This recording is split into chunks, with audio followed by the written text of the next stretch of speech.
தான் வெங்கடாச்சலபதியை ஏற்றுக்கொள்வதாக உறுதிமொழி பத்திரத்தில் கையெழுத்து போட்ட தருணம்.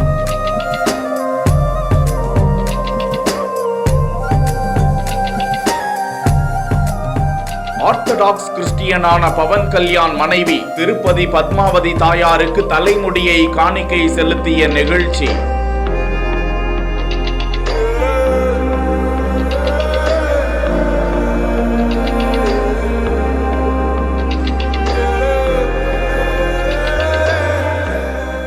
தனது மகனை காத்ததற்காக மொட்டை அடித்துக் கொண்ட தாய். ஆகாசம் கண்ணுக்குள்ள கருவாகி வந்த புள்ள நீ இங்கு நடந்திட வழி நூறுவா. அண்மையில் ஆந்திர துணை முதல்வர் பவன் கல்யாணின் மகன் மார்க் சங்கர் விடுமுறைக்காக சிங்கப்பூர் சென்றிருந்த போது பள்ளி நிகழ்ச்சி ஒன்றில் தீ விபத்து ஏற்பட்ட நிலையில் பவன் கல்யாண் மகனும் அந்த விபத்தில் சிக்கிக் கொண்டார். அவரது கை, கால் உள்ளிட்ட இடங்களில் பலத்த தீக்காயம் ஏற்பட்டது.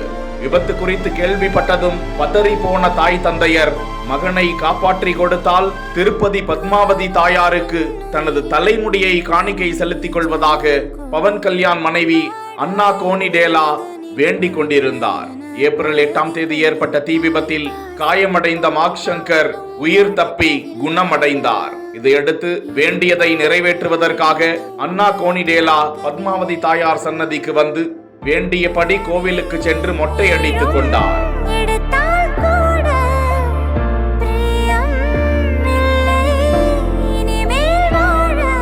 அன்னா கோனிடேலா ரஷ்ய நாட்டை சேர்ந்த பாரம்பரிய கிறிஸ்தவர் ஆவார். இந்த நிலையில் பத்மாவதி கோவிலுக்கு சென்று மொட்டை அடித்துக் கொண்ட அவர் அங்குள்ள காயத்ரி சதன் கோவில் அதிகாரிகள் முன்னிலையில் திருப்பதி ஏழுமலையானை தனது கடவுளாக ஏற்றுக்கொள்வதாக உறுதிமொழி பத்திரத்தில் கையெழுத்தும் போட்டுக் கொடுத்தது குறிப்பிடத்தக்கது.